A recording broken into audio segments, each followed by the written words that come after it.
while since I think Endgame was the last one. No, sorry, No Way Home was the last MCU movie that got $1 billion. Yeah. Now that movie was an event film because you had past versions of Spider-Man coming into that. Plus, it's Sony, so it's like kind of like 50-50 MCU and being its own thing, whatever it wants to be. And then before that, you had Far From Home, which made $1 billion. Avengers Endgame, that made $1 billion. And the Marvels, all the MCU movies in 2019 made $1 billion.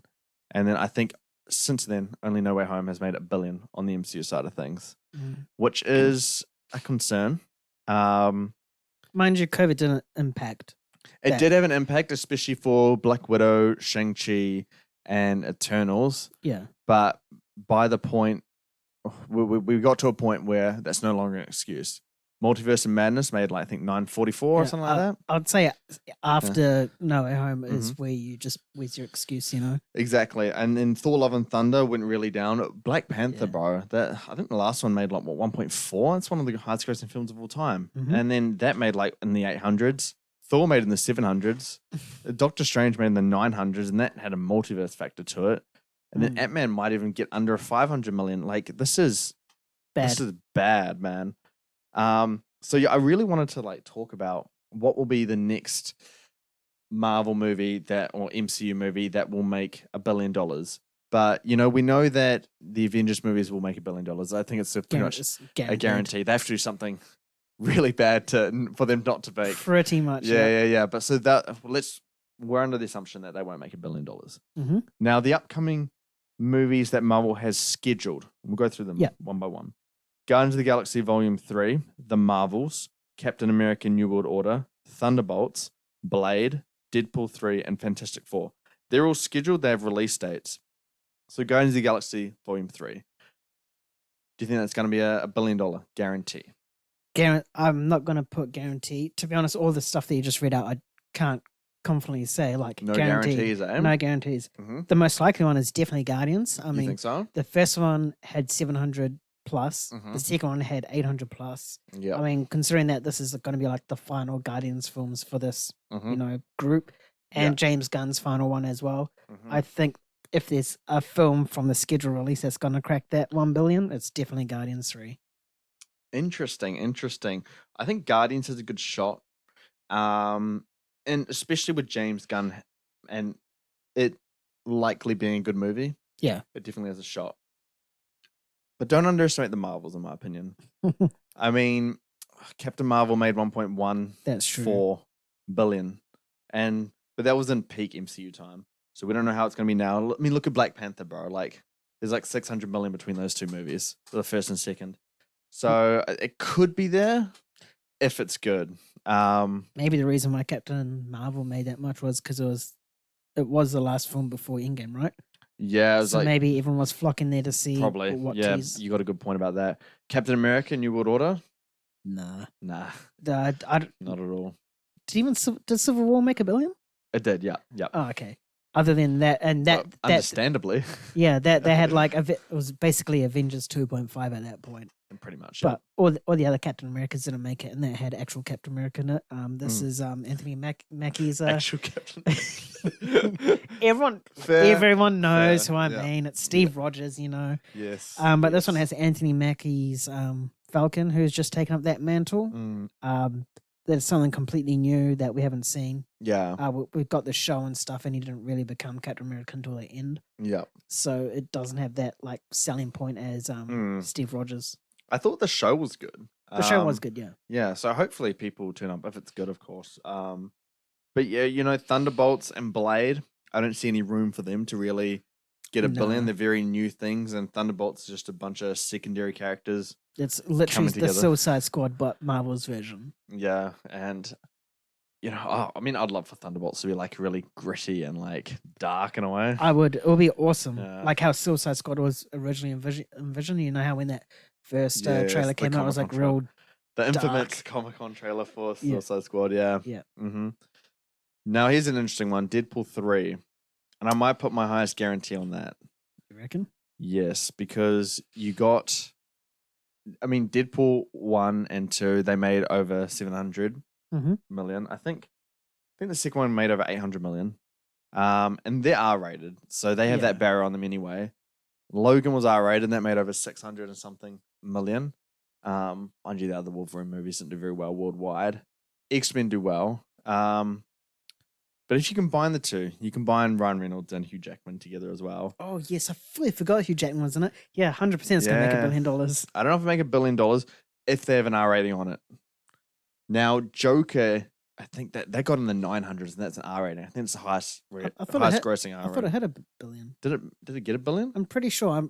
You might be right about that, actually. Don't quote me on this. I'm pretty sure I saw something about how it was like, it was either the first film or first R-rated film to hit $1 billion, but...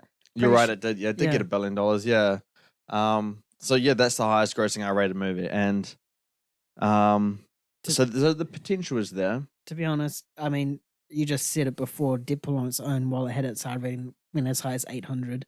You chuck this in with MCU ties, that can give you pretty much like another 100 million. Hugh Jackman coming back, that's more reason to go see it. So it'd be my safest bet that I'd put on it, just because with Guardians, they're just not as strong, and I don't think MCU has a really good reputation right now. Yeah. Because it's the next film. Yeah, because the second one only made like 830 or around that kind of figure. You're talking a big boost, but I think it can. Yeah. I think Deadpool 3 is the safest bet. Even with that R rating, now that I look at Joker, I think the thing that holds that movie back is Deadpool in a sense. Yeah. If you look at the figures between Deadpool 1 and 2, they're very close. The domestic total, I think the domestic total went down for Deadpool on the second outing, but it went up internationally. So it shows that, there's not, people aren't really, really wanting more of this character.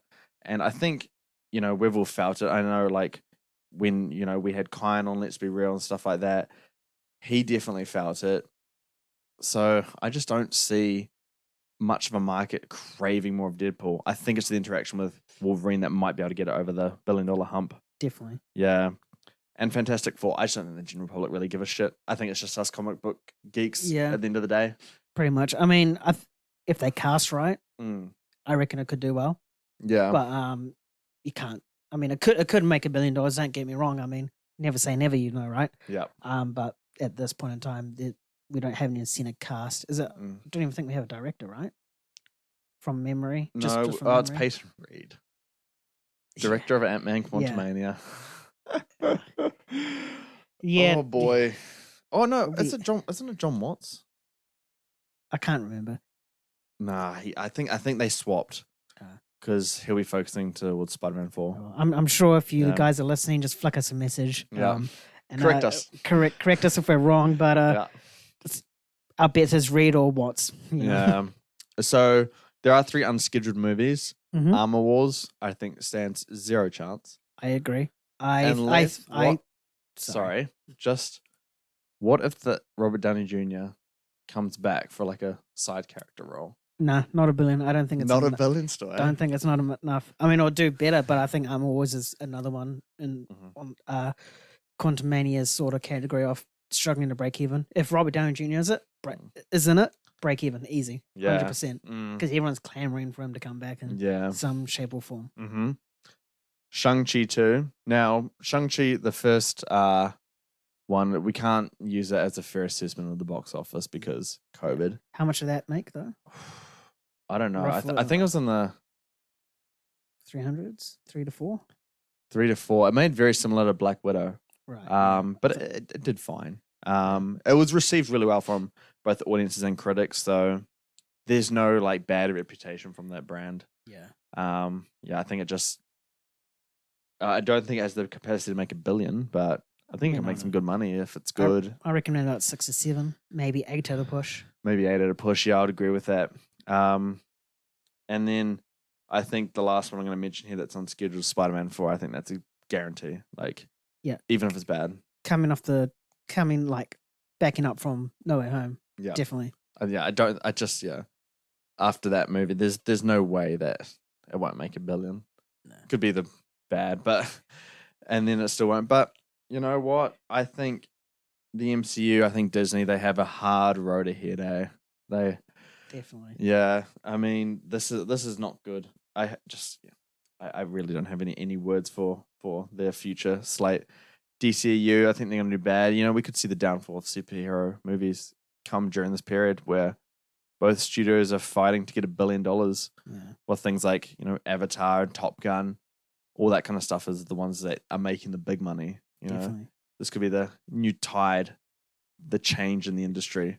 Back to like what action sort of blockbuster films? Well made, good, grand, bold blockbusters. Yeah. Stuff like Mission Impossible coming out and all that kind of stuff. Think they'll hit $1 billion? No, I don't think I hit $1 billion, but I think we'll get close. Right, 800 to 900. But yeah, it's going to be interesting. I hope that change happens because you know what it's going to do. It's going to elevate the MCU to stop making shit. Yep. And bring it back to the Infinity War Endgame days where I was loving it. Everything was just peak. Oh, man. The good old days. You guys are going to hear a familiar sound. You know what? I'm going to join you in that sound. And that's us cracking open a cold one. Odd Company. Buy it if you live in New Zealand or worldwide if it's over there. You know, it's not it's only in New Zealand. Ah. I had a friend when I went to Australia in Melbourne, and the thing she asked me was like, make sure you bring Odd Company. And I was like, why? Just buy it from the store. She's like, no, we don't have it. I've searched everywhere. It's only here, which is weird because they have an Australian number on it, but it's made in New Zealand and it says distributed in Australia. But she's like, no, I searched everywhere. I've looked everywhere. Like it's not here. But no, yeah, Odd Company is great. And I ended up taking like 3 boxes of Odd Company over there. We are not sponsored by Odd Company in any way, folks, but definitely try it if you're in New Zealand. It's a refreshing, nice drink. And if Odd Company is listening to us, you know, would be keen to partner up. Yeah, just head over to moviegames.com and flick us a message. Come to the contact us form. Yeah. Anyway, we're going to